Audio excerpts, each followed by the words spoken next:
see all of you those that are deeply impoverished. To the May edition of KC Downtowners. We're very excited to have you here today. It's going to be a big day in the KC Downtowners where we are going to make a leadership transition. So officially, welcome. I appreciate you all joining us. I am Kim Gavel and I am Downtowners, and I'm also the Community Reference Manager at the Kansas City Public Library. And if you're joining us for the first time, we are an informal association of Canadians who live, work, and or play in downtown, and we are dedicated to the development of downtown and promoting a positive community spirit. And as usual, thank you to Aaron, my board mate on the call, who is helping me facilitate the Zoom stuff on the back end. Always appreciate you.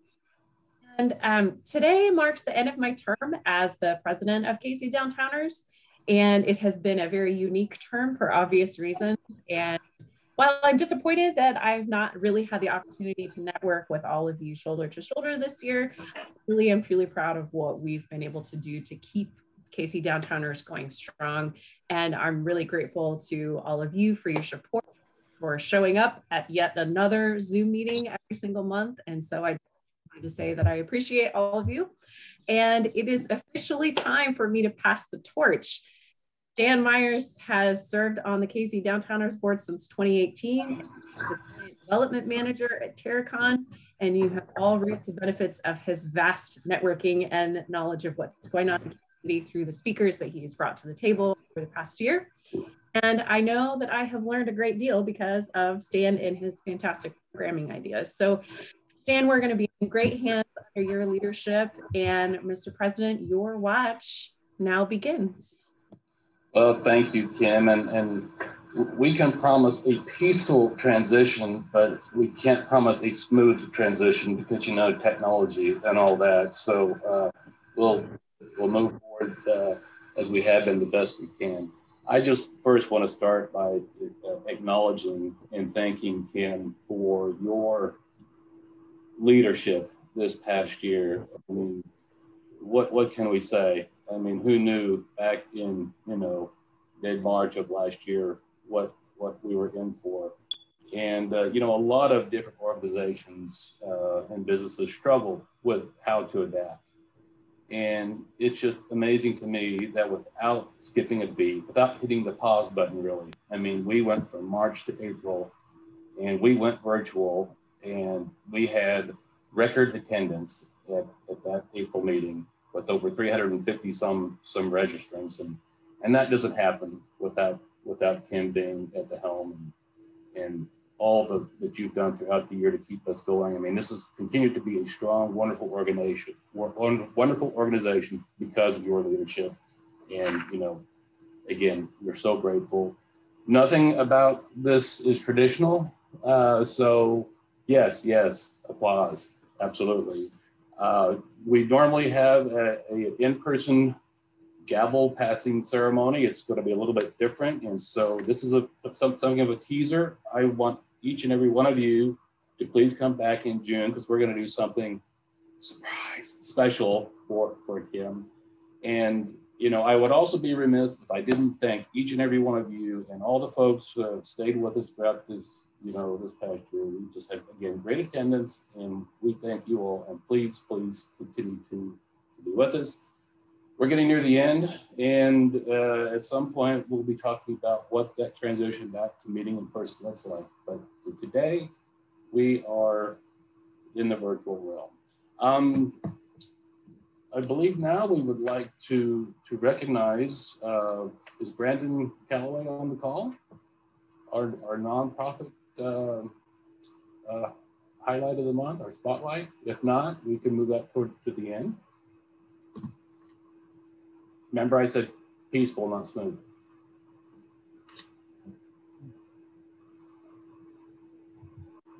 I do not see him on the call. Very good. That's fine. Well, why don't we just go ahead and move into our keynote for today, and we're so pleased that Melissa Miller with the Kansas City World Trade Center is here to speak with us today. I had the opportunity to hear Melissa a couple weeks ago on as part of a panel group speaking Kansas City Area Development Council. And it was like, oh man, I did not know all the cool stuff that's happening here in Kansas City. So let me just introduce Melissa here and tell you a little bit about her from her bio. Melissa joined the World Trade Center in Kansas City in 2016, and she is charged with assisting Kansas City regional businesses with their international trade needs. She is responsible for overseeing the organization's various events and programs designed to fulfill this mission. Before joining World Trade Center, Melissa served as the International Trade Specialist for the Missouri Department of Agriculture, specializing in the promotion of livestock and genetics. And that sounds fascinating as well. Melissa is originally from Central Missouri. She's an avid traveler, attended Truman State and Lincoln University of Jefferson City. She holds a Bachelor of Science degree in Agribusiness and a Master of Business Administration in Business Management. So please join me in welcoming Melissa Miller. Thank you. Yes, my time at Missouri Department of Agriculture has, I like to tease people, I know a lot about cows. So if you have any questions about cows, I'm your girl. I do have a presentation that I'm hoping to share. Somebody give me a thumbs up if they see it. Awesome, thank you guys. And I do want to give a shout out to Kim Gavel. She's my mentor in the Centurions program. So she's been a great mentor to me throughout the Centurions program. Highly recommend it and her. I'm sure you guys, as you've seen with her leadership, she's just fantastic. But that's not what we're here to talk about today. We're here to talk about international trade. So I am the director for World Trade Center Kansas City. For those of you who aren't familiar with World Trade Center Kansas City, we are part of, we're one of over 300 World Trade Centers in over 90 markets around the world. We're considered the largest global trade network. Our license is actually held by the Greater Kansas City Chamber of Commerce. They've held our license since 1990. So we're in our 31st year as a World Trade Center. And as you heard earlier, our mission is to facilitate international trade in Kansas City by connecting, educating, and providing resources and services to the regional business community. So who do we serve? Our primary territory is dictated by the Chamber because they own our license. We cover what's called the Kc Msa, or the Metro Statistical Area. So that's 14 counties across the bi-state region. But as a World Trade Center, we actually have a secondary territory that goes a little bit farther. So the next nearest World Trade Center to us is actually Rogers, Arkansas to the south. We have St. Louis to the east, Denver to the west, and there is nobody between us and Winnipeg, Manitoba. So we've got quite a bit of territory that we can cover. We help small, medium, large-sized businesses, all types, all industries. We help importing as well as exporting. So that's one thing that differentiates us from some of the service providers in the area. And even though our license is held by the Chamber of Commerce here, you do not need to be a chamber member to gain access to our resources. It does help give you discounts to some of our paid services, but you can still access them without being a chamber member. So what are those services? We do market and industry briefings and trade education. So this is where we'll bring in market experts, which are usually foreign dignitaries, these are ambassadors, consul generals. We'll bring in industry experts, service providers who specialize in a specific area of international trade, and they'll give updates, opportunities that they're seeing, trends in the market, trends in the industry, things that Kansas City businesses need to know to compete successfully on the global stage. Our Export Concierge program is a customized one-on-one consultation program. So we'll sit down with the company, we'll see where they're at in the export process, where they want to be, and how we can help get them there. We do provide some supplementary market research. So these are prospecting and benchmarking lists. You know, what are my competitors doing in a market? Who are some potential partners that I can look for, things like that. But we recently brought on a really cool product that is import and export customized regulatory guides So we can, if you've got your HTS or your harmonized tariff schedule for your product, we can input that in and it will go through the entire process and tell you what regulations that you're going to need to cover both in and out of your market. So it's a really cool product if you're looking for that. SCERT is an online platform that we use to process certificates of origin on behalf of the chamber. It has been super beneficial during the pandemic. We've been able to keep that service up and running. It is contactless, so people could do it from anywhere in the metro area, and we could process their certificates and keep those going. And just real quickly, a certificate of origin is an export document that says this product is manufactured where the manufacturer says it's manufactured. That's all it is. The Global Business Liaison, this is where we leverage those other 300 World Trade Centers. This is everything from B2B meetings, trade conference packages, meeting facilities, business vetting, which we recently did for a company who was looking to go into Ghana. We have our World Trade Center in Las Vegas. They actually run their convention center in Las Vegas, and they've given us conference packages like just for our World Trade Center members that isn't available to the general public. So that's really, it's a really cool benefit to offer. And then virtual trade missions, these are new to us. We haven't done these before, but a couple of our WTC counterparts recently launched them during COVID, and we're working with them to get those up and running in Kansas City with the hopes that once we begin to travel again for business, that we'll be able to move them from a virtual trade mission to an in-person trade mission. So stay tuned for those. These last three, I'm not going to go into super in-depth on, but I do want to let you guys know that World Trade Center does serve as a liaison for the Export-Import Bank, or the EXIM Bank of the United States, World Bank, and the U.S. Trade and Development Agency as their Making Global local partner. So we just facilitate between Kansas City companies and those organizations. Now we're going to move into some trade data because I want to let you know what Kansas City is currently doing with the rest of the world. But before we do that, I want you to keep two things in mind as we go through this. Number one, these are mostly goods exported. So these are your physical products. These are not service exports. Service exports are notoriously hard to track, so they're not always included when you hear trade data. Kansas City does export a lot of trade services. So when you think of design, consultation, think of people, thoughts, and ideas that are traveling out of Kansas City and maybe doing consulting services overseas. That's a service export. Notoriously hard to track, again, so you're going to see a lot of just goods export data, so keep that in mind. But the other thing is a lot of the data that we use and that you hear reported in the media, in articles, things like that, it comes from US Census Bureau. And US Census Bureau data tracks origin of movement, not origin of production. And here's why that's important. So let's say Boulevard Brewing Company is selling a container load of beer to a resort down in Jamaica. And it leaves the dock here in Kansas City. It's put on a truck. It goes down to Port of Miami. It's offloaded from the truck. It's put on a cargo ship, and that cargo ship takes it down to Port of Kingston, where it's offloaded and sent to the resort. Whoever fills out that bill of lading and those export documents, if they say it leaves the country from Miami and the state of Florida get that export, not Kansas City, even though it's produced here. So that's origin of movement versus origin of production. And here's why that's important. So Kansas City is the 45th largest metro exporter. As of 2019, we've got $7.7 billion worth of goods exports.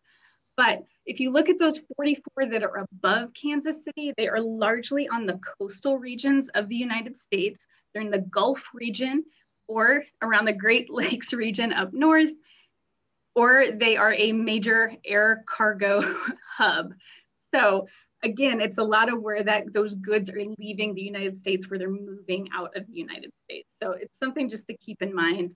Our export intensity for Kansas City is at 8.6%. National average is around 10%. So that's just exports as a share of GDP. We're typically around 2% below the national average. So not great, not bad. We'd certainly love to be above the national average.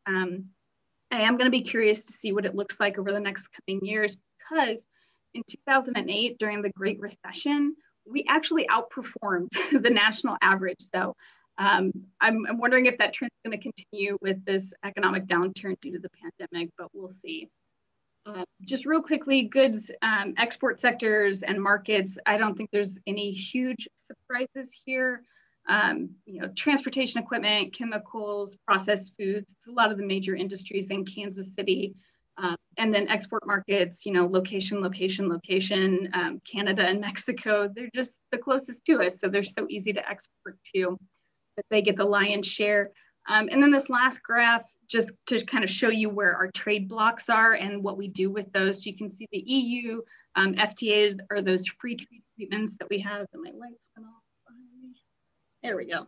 And then NAFTA or USMCA, what we're sending there, just an idea of where these goods are going with the rest of the country and the trading blocks that we have. Real quickly, jobs, these are 2017 numbers. We don't have current numbers at the moment for these, but almost 30,000 jobs can be attributed directly to exporting. And then when you start adding in indirect, it's a little above 65,000 jobs. So pretty good numbers. And did want to show you the top exporting counties for 2019 in the Kc Msa. So for Kansas, it's Johnson County at almost $3 billion worth of goods exported.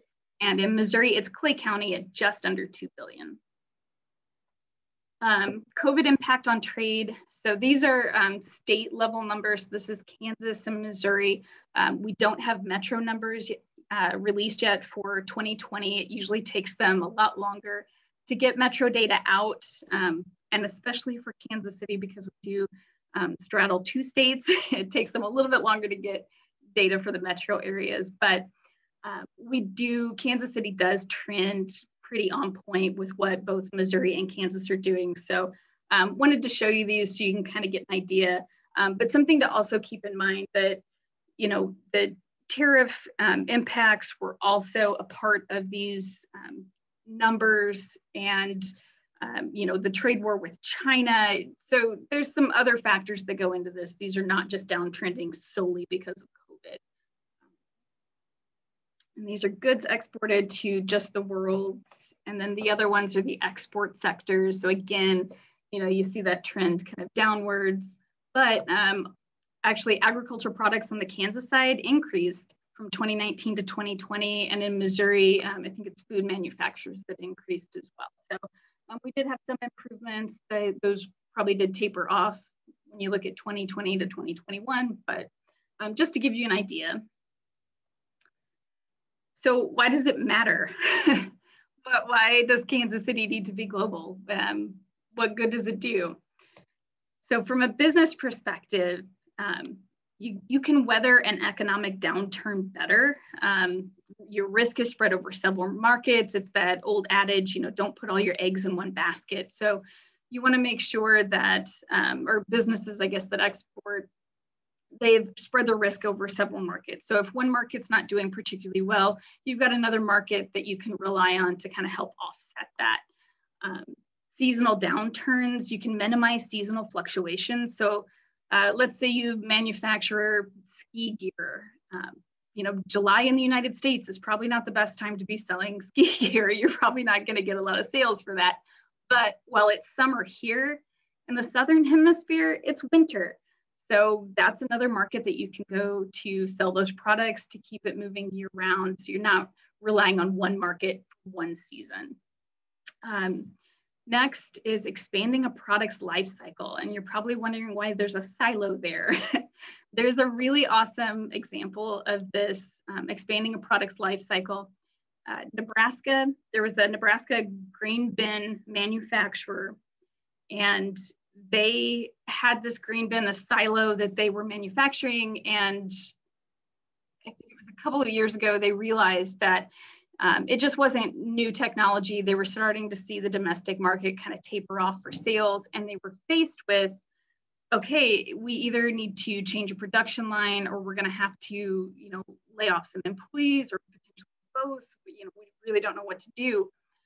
But they actually had some outreach from Eastern Europe where they did not have access to anything like these grain bins that this Nebraska manufacturer was producing.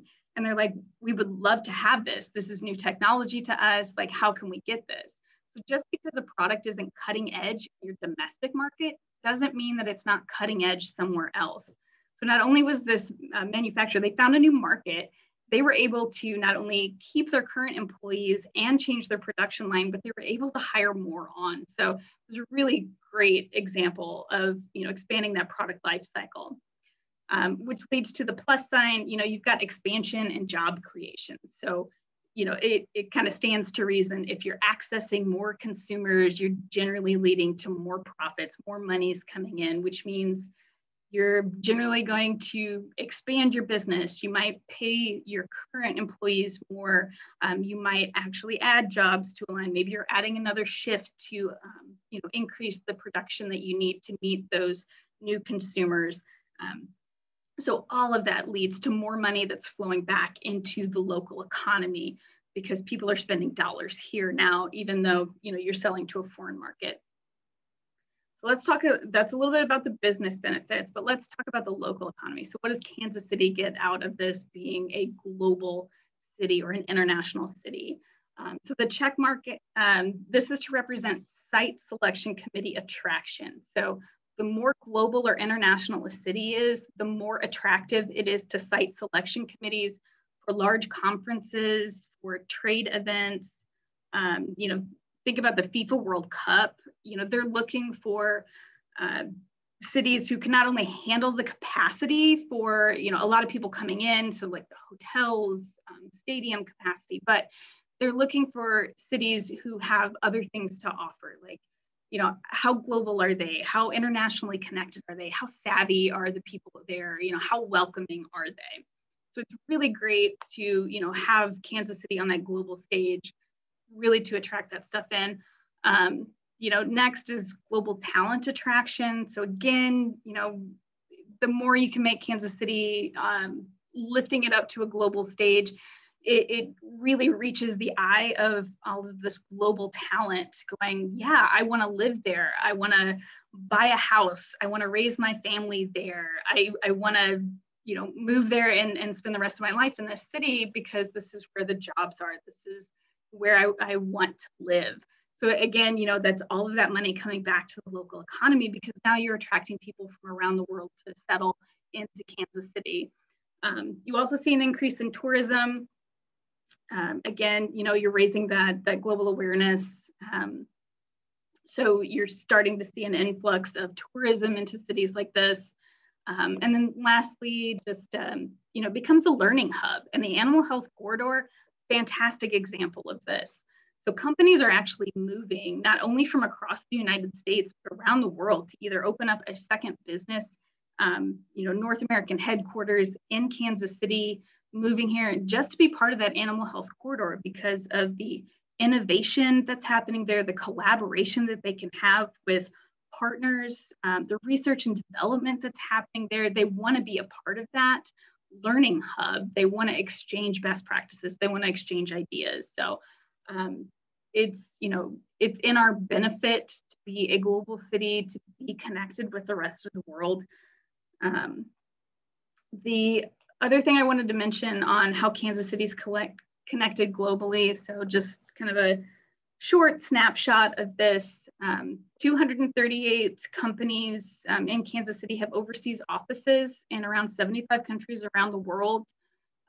We currently have 1,135 foreign-owned companies in Kansas City, and this does not include branch locations. So if you're talking about 7-Elevens, there's a lot of them. Aldi's, there's a lot of them.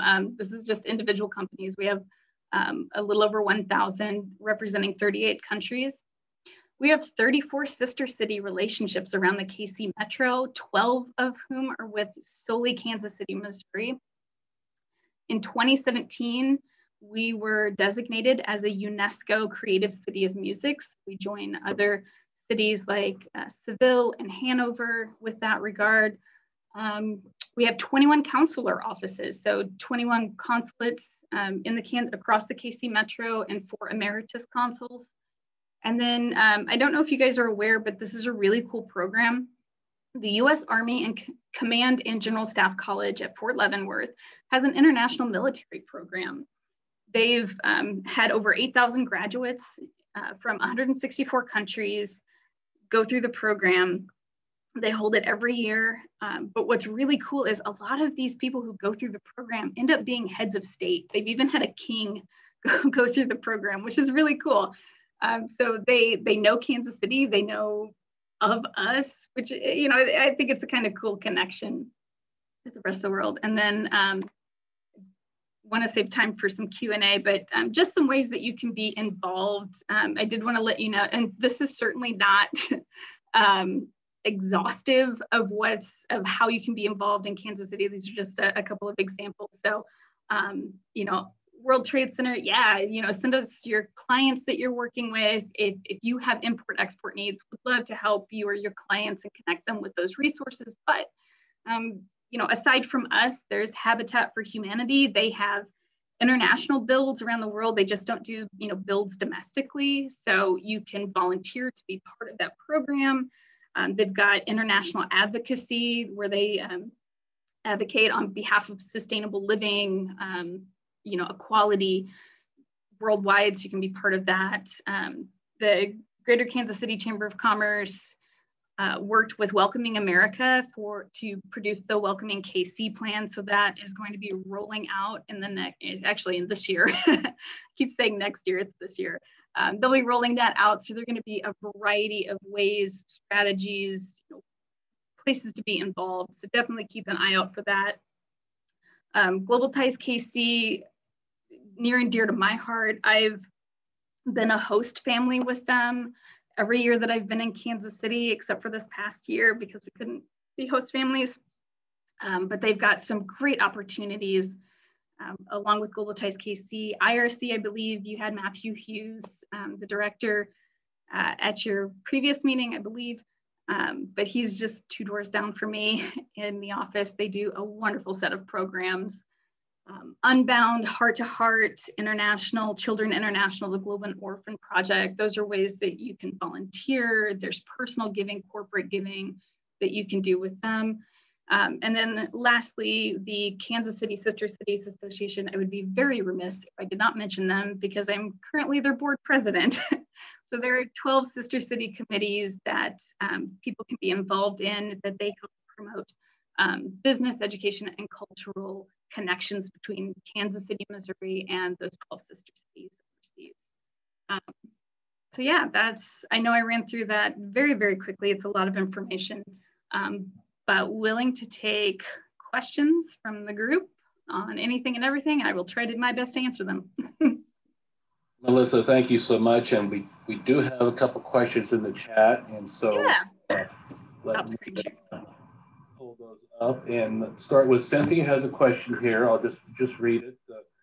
Can you provide an example of how the World Trade Center has supported a local company to have an international client? Don't name names, just the situation. Yeah, I know you mentioned earlier the Boulevard example when you were kind of explaining the difference between the origin of production and origin of movement, but maybe a specific example of how the WTC has actively supported a local company. Yeah, so we had a company come to us, 2 weeks ago, that they had received some inquiries from a couple of organizations in Ghana, and they were interested in pursuing those, but they're like, you know, we've never done business with these companies. We don't know if they're legitimate or not. Can you help us out with that? So we reached out to our counterparts in WTC, with WTC Accra and Accra, Ghana, and said, hey, can you do a little business vetting, just, you know, make sure that these are actually legitimate companies, and they were not. So, you know, we're able to actively vet those companies. But in addition to that, we're like, hey, you know, they're still looking for opportunities in that market. Do you have anybody over there that we can connect them with? And we're able to make some connections. So they're actually moving forward with some of those, connections that we made, which is really cool. Fantastic, that's cool. From Brandon, can you give an example of a good or company that finds its way into your portfolio? And I like the point here is that so much emphasis has been put on buy local. How does that affect your business on the global market? Strategy. Right. No. Yeah. I mean, buy local is great, and we certainly support that. You know, even with the buy local and those smaller businesses, you know, competing against the Walmarts and the Costcos and all of those around the world, you know, what we're trying to do is elevate those smaller businesses and give them other opportunities. You know, we've had a couple of small companies that come to us that, you know, we're just in the Kansas City market. They're like, look, you know, it's a little bit harder for us here. We need to look for other places, or we've got a really cool product that we think the rest of the world would enjoy. And we're able to make those connections. So, you know, buy local is great. I certainly recommend it. I buy local myself. But, you know, I think there's some I don't think anyone can be completely self-sustaining, any one city. You probably look at any product around you and it's made of some components from around the world. I hope that answered the question. Yeah, very good. Thank you. So you mentioned sister cities earlier, and a question about that. You know, it's you drive into a town and you see all the the billboards and everything, and it's a sister city of such and such in Germany or wherever. But what does that really mean, and what's involved with being a sister city, the sister city program? Yeah, so a sister city relationship can develop variety of ways. A lot of times it's, you know, there's a significant amount of people in a particular area. So it might be an immigrant community, you know, in Kansas City that's just got a really great relationship. And they're like, look, you know, we need to have that relationship back home. So there's some local drive behind that. Or it's, you know, somebody from city council or city government visited and was like, this is really cool. You know, like there's some opportunity here for building that relationship. We should look into this further. So sister cities really develop in a variety of ways. But that sister city relationship, once it's built and once it's started, it is a formal relationship between basically the two city halls. The city mayors, you know, I mean, obviously they'll change administration, but it flows over time. Seville, Spain is our first sister city, and I'm gonna forget what year we founded them. I'm gonna say it was 1965, something like that. I should be better about this with the dates. But it is our oldest sister city relationship. And I believe it was the Hall family who visited overseas and was like, oh my gosh, we should really have this relationship, and really drove that forward. But continuing on today, it's really focused on building not only the business relationships between those two, but, you know, cross-cultural education, really making sure that that education and that culture is represented in both cities. It's some fascinating stuff that's going on. I know Hanover is one of our other sister cities, and every year they do a jazz festival. And then we have two sister cities in China, 3 if you count Taiwan under the One China program, but they do the Dragon Boat Festival every year, except for this past year, which had to be put on hold. But that's another way that they're bringing culture to Kansas City and going, you know, here's something that we do back in China. It's something that's important to us, important to our culture, and we'd like to tell Kansas City about it and inform the community. I had no idea that Seville was the sister city and that it was the first, which kind of makes sense when you think about maybe the Country Club Plaza and some of those influences on the architecture of the place. You talked about the challenge of this past year with travel restrictions, and I know I wondered maybe if you could just expand on that a little bit. So what were some of the things you did to compensate for that? How were we able to assist some of these businesses that were prior to we're so used to being able to make those trips, and how did that work? Right. Yeah, I always hesitate to say anything good came of the pandemic.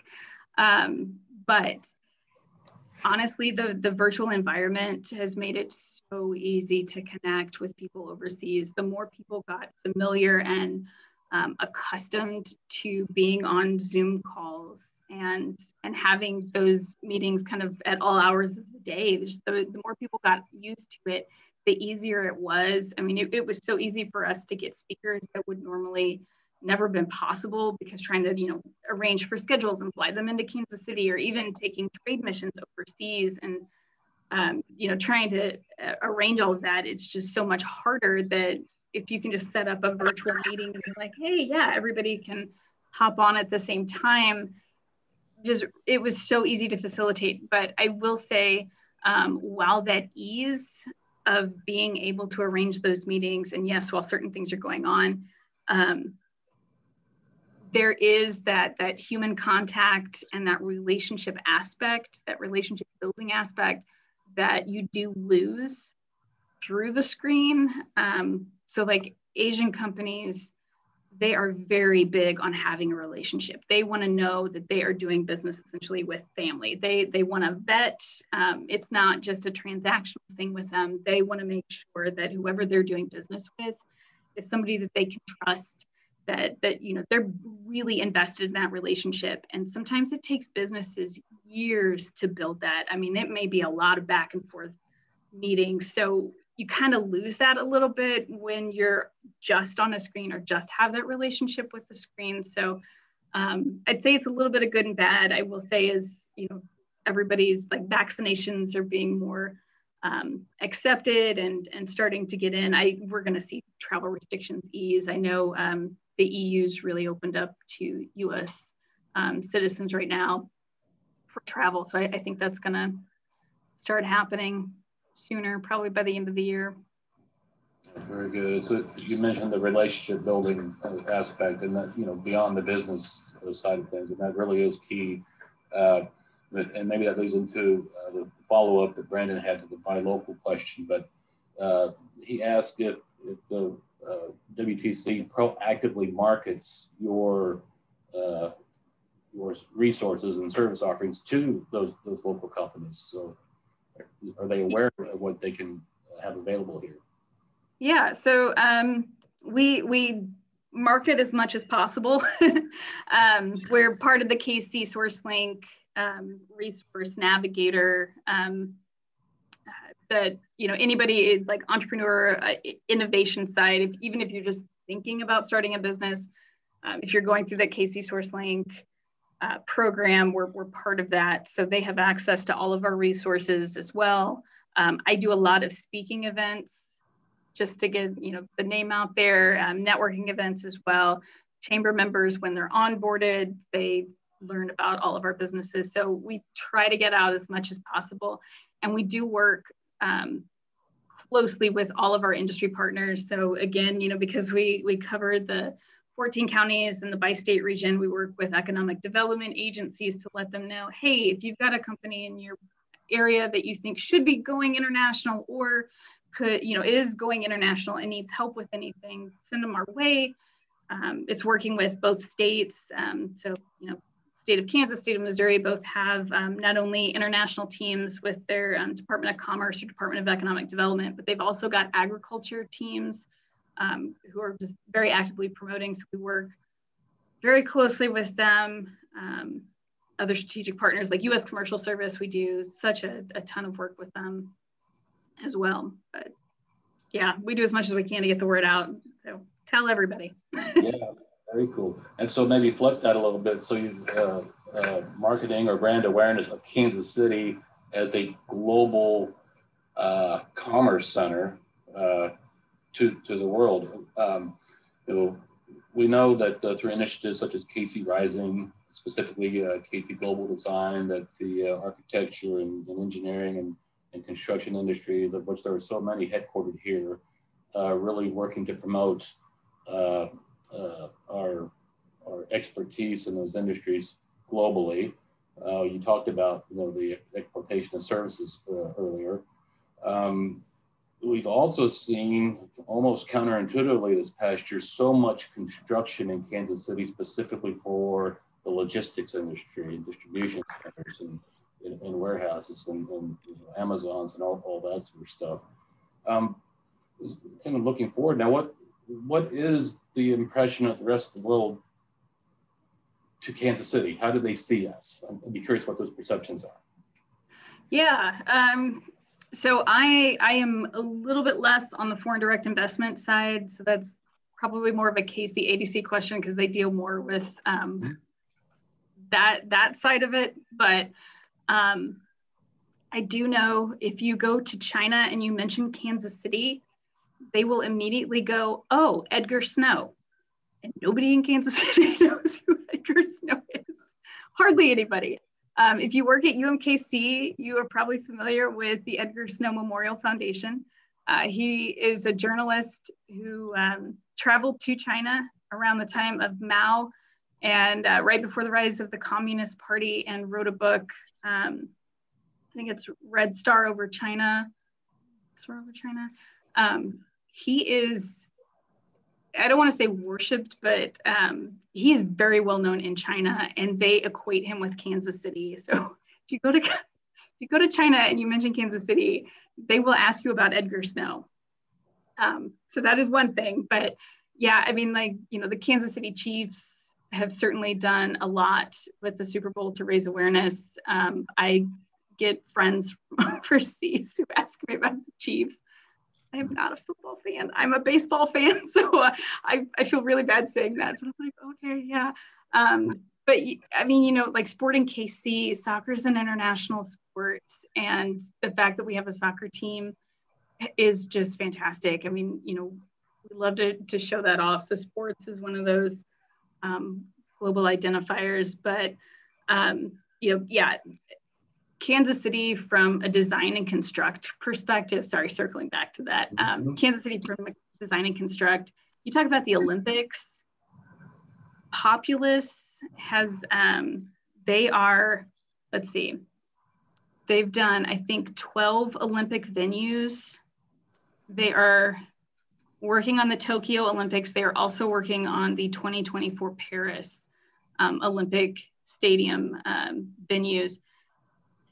That's fantastic to say, you know, hey, we've got a Kansas City company who's, you know, building these international, you know, venues. Like Black and Beach is worldwide. I think everybody overseas knows Hallmark.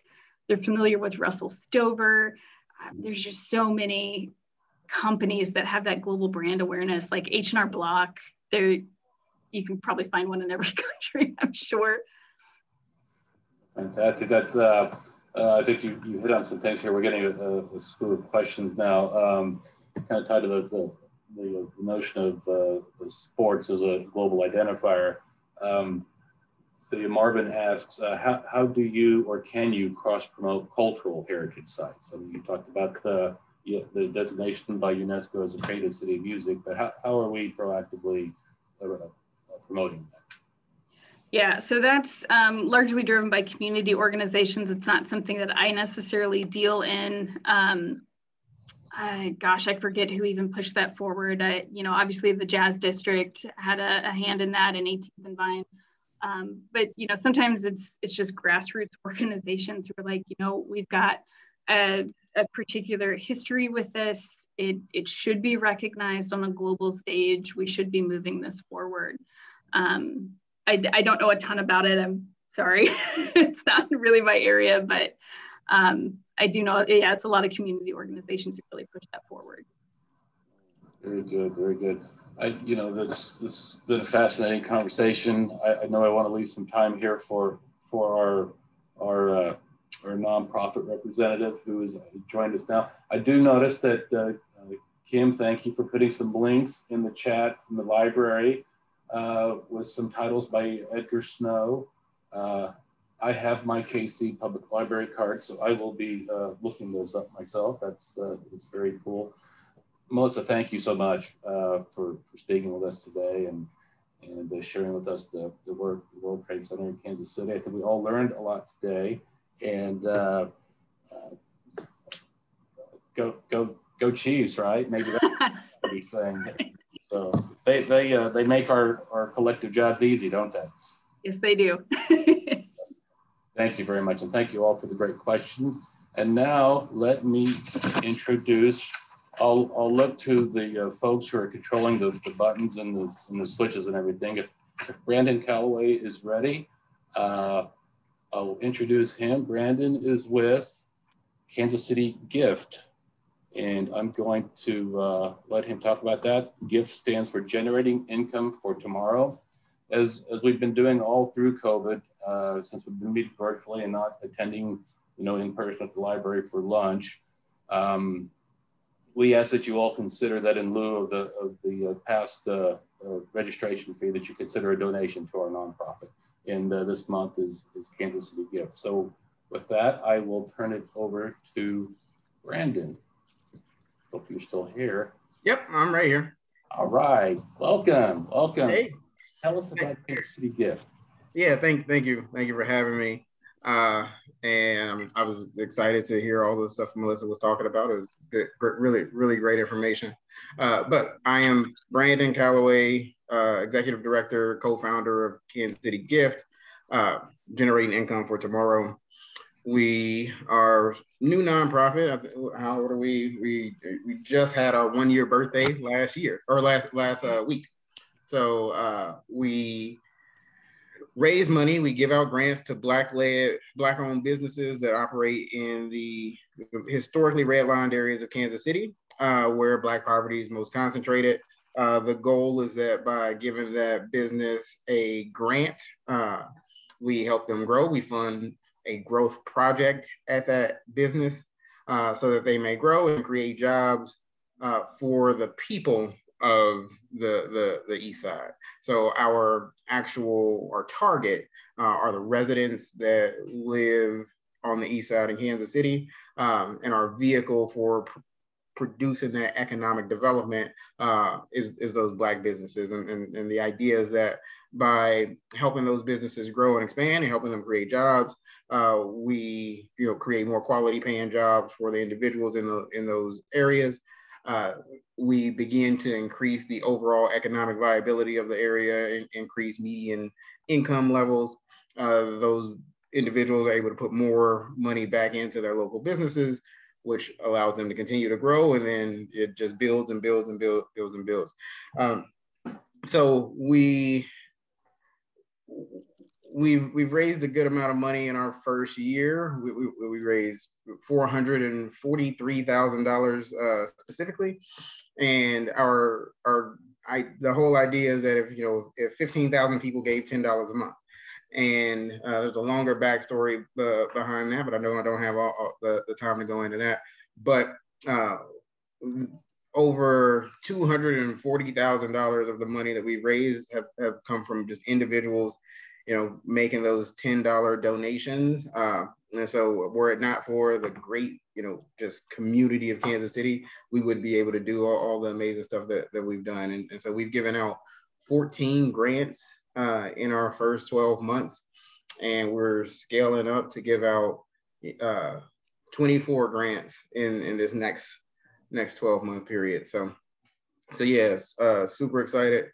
We've helped a few businesses survive COVID. We've helped a few businesses create some jobs already, secure some physical space, and we're really starting to see the fruits of our labor. So yeah, that is what we are in a nutshell. You can learn more about us, kansascitygift.org. I think the link, I think Kim just put the link in the chat. And so you can go to our website there and donate, learn more. We have all of our grant recipients, or most of our grant recipients, up by now on the website. And so you could learn more about them and just learn more about us and what we do and why. Wonderful. Thank you so much, Brandon, for sharing that story. Congratulations on your 1-year anniversary.